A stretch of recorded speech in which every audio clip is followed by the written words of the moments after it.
jogadores na lista que vão para o último ano de contrato em 2026. Coutinho, o contrato do Coutinho termina no meio do ano, hein? O goleiro Daniel Fusato, Tietê, Guilherme Estrela, Hugo Moura, Lucas Oliveira, o zagueiro, Riquelme, garoto lateral esquerdo, Verratti, atacante, Vitor Luiz, outro lateral esquerdo, tem pouco espaço, com o Diniz e o Pablo. Dessa turma aí, não sei se vai também, o pessoal faz muita força para manter, porque o Vasco já se movimentou durante o ano com jogadores que têm realmente o interesse do Diniz e já estendeu os contratos, o caso do Pumita, o mais recente. E o Vasco exerceu a opção de compra do meia Luiz Lócio, que estava emprestado pelo Resende, tem 19 anos, assinou um contrato de 3 anos com o clube, o jovem terá multa rescisória de 60 milhões de euros, cerca de 389 milhões de reais na cotação atual. A diretoria vascaína pagou 3,7 milhões por 60% dos direitos econômicos do atleta, que está na lista de inscritos do Vasco para a Copa São Paulo de Futebol Júnior. E a intenção é também utilizá-lo nos primeiros jogos do Campeonato Carioca. A gente sabe que os técnicos vão usar, né, equipes aí alternativas. Vene Casagrande, o Vasco no mercado também tem que se preparar, também tem que se reforçar. Dessa leva aí que eu falei, a situação do Coutinho, que termina o contrato no meio do ano, não sei se vai ser o interesse do Vasco entender como é que vai ser essa conversa. E dessa turma aí, eu acho que o Tietê e o Hugo Moura têm espaço com o Diniz, né? Bom, vamos lá. Primeiro sobre o Coutinho. Eu fico na dúvida sobre o custo-benefício do Coutinho de verdade. Não estou aqui dizendo que o Coutinho tem que deixar o Vasco da Gama já agora.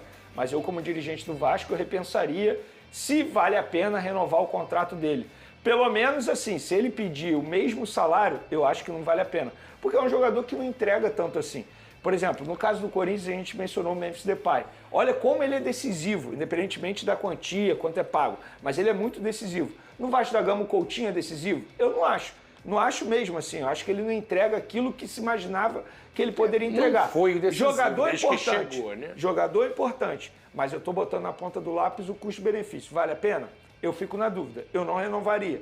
Ficaria com ele até o meio do ano, mas já pensaria em alguém para repor a saída dele. Agora, tem outros jogadores aí com contrato até dezembro desse ano. Por exemplo, Vitor Luiz. Não deve ficar. Jogador pouco utilizado. Eu acho que você tem que tentar... Ele bota o Pumita na lateral esquerda e não bota o Vitor Luiz, que é da posição. Acho que você pode pensar em liberar esse jogador para abrir uma brecha na folha salarial. O próprio Verratti, tá? O Fernando Diniz, ultimamente, ele tem deixado o jogador no banco de reservas.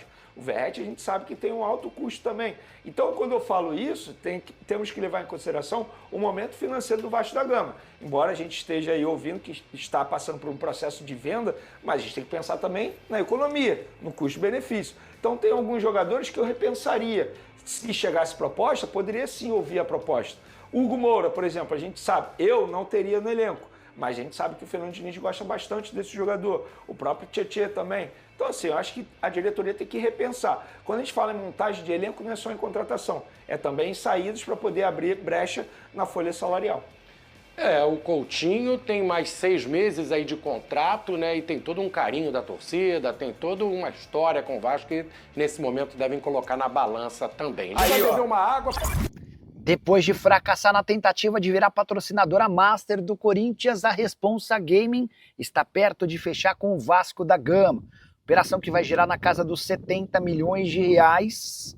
E a Energia Bet, uma das 2 empresas licenciadas pela Responsa Gaming, é quem deve ter seu nome estampado no uniforme Cruz Maltino. Negociações em estágio avançado. Além dos 70 milhões de reais fixos por ano, o Vasco ainda vai ter direito a mais 10 milhões de reais, que vão ser divididos entre ações de marketing e bônus. Importante registrar que a Responsa Gaming tem 1 ano e meio no mercado. Foi exatamente por conta disso e dos valores oferecidos ao Corinthians sem garantias bancárias que o Timão, por conta também de uma sugestão do compliance, preferiu permanecer com a Esportes da Sorte. A oferta para o Corinthians era de 180 milhões de reais fixos por ano. Com bônus, esse contrato ultrapassaria os 240 milhões de reais. Já o acordo com o Vasco, bem menor, de 70 milhões fixos mais 10 milhões de reais por temporada.